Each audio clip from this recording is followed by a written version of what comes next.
Jose Rizal and Philippine Nationalism, Bayani at Kabayanihan.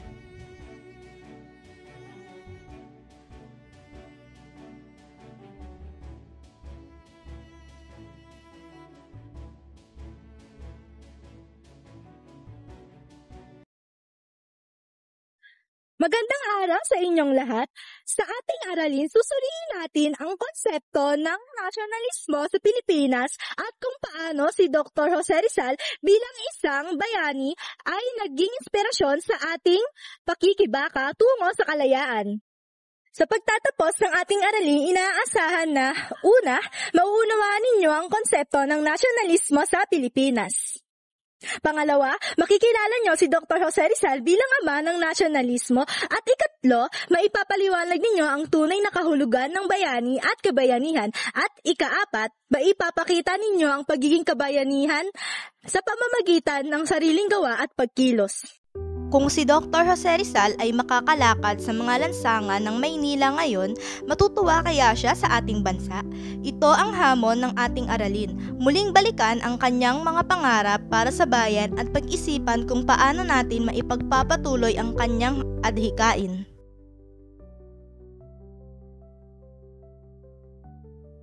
Ang nasyonalismong Pilipino ay umusbong noong ika-19 na siglo bilang tugon sa kawalan ng katarungan sa ilalim ng mga Kastila. Ito ay pinanday ng mga ilustrado at pinalakas ng propaganda movement sa Europa. Ang ideyang ito ang naging dahilan ng revolusyon ng 1896, ang kauna-unahang pambansang himagsikan na nangyari sa Asya. Si Dr. Jose Rizal ay tinaguriang ama ng nasyonalismong Pilipino at unang Pilipino. Hindi man siya direktang lumahok sa revolusyon, siya ang nagbigay diin sa konsepto ng pagiging isang Filipino bilang isang sambayanan. Ang salitang bayani ay may iba't ibang definisyon. Ayon sa Merriam-Webster, ito ay isang taong magiting at hinahangaan. Ayon sa UP Diksionaryong Pilipino, ito ay may dakilang kakayahan at tapang. Ngunit ayon kay Dr. Zeus Salazar, may kaibahan ang bayani sa hero. Ang bayani ay nakikipaglaban para sa bayan ng may kooperasyon at hindi kailangang mamatay upang maging bayani. Sapat na ang makabuluhang ambag sa kapakanan ng bayan. Ang bayani ay salitang Austronesian. Noong unang panahon, sila ang mga mandirigmang nagtatanggol sa ating pamayanan. May iba't ibang antas ng bayani, mula sa maniklad na nakapatay ng isa o dalawang kaaway hanggang sa nunugom na pinakamatapang at nakapatay sa mismong loob ng tahanan ng kalaban.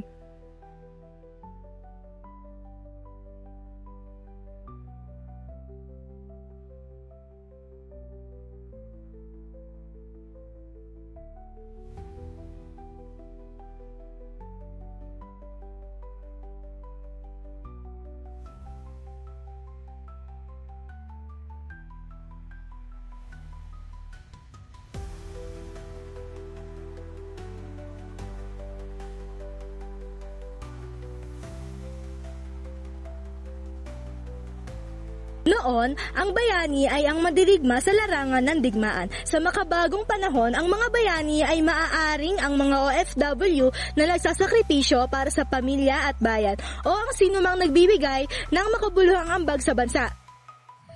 Si Rizal ang kinikilalang dakilang bayani sapagkat ipinaglaban niya ang kalayaan sa mapayapang ngunit makapangyarihang paraan. Sa pamamagitan ng kanyang mga nobela, Sanaysay at La Liga Filipina, binigyang diin niya ang edukasyon at reforma kaysa dahas. Sa kanyang mga akda at pagkilos, ginising ni Rizal ang damdaming makabayan ng mga Pilipino. Ang kanyang mga nobela ang naging Biblia ng nasyonalismo sa Europa. Siya ay kinilalang lider ng mga ilustrado at nakisalamuha pa sa mga sayentista ng Alemanya.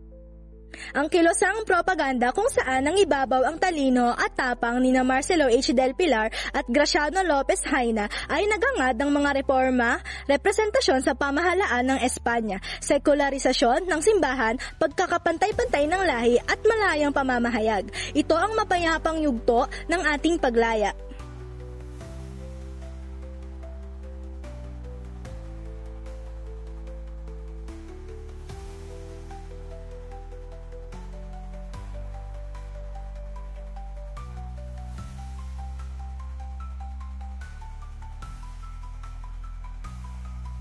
Mula kay Rizal, natutunan natin ng tatlong mahahalagang haligi ng kabayanihan na patuloy na gumagabay sa atin bilang isang Pilipino. Ang tatlong halagang ito, tapang, karunungan at pagmamahal sa bayan, ay paalala na bawat isa sa atin ay may tungkulin na ipagpatuloy ang mga adhikaing iniwan ni Rizal. Kabuuan, si Rizal ay bayani hindi lamang sa salita kundi sa gawa. Ang kanyang konsepto ng nasyonalismo ay nakaugat sa edukasyon, reforma at pagkakaisa.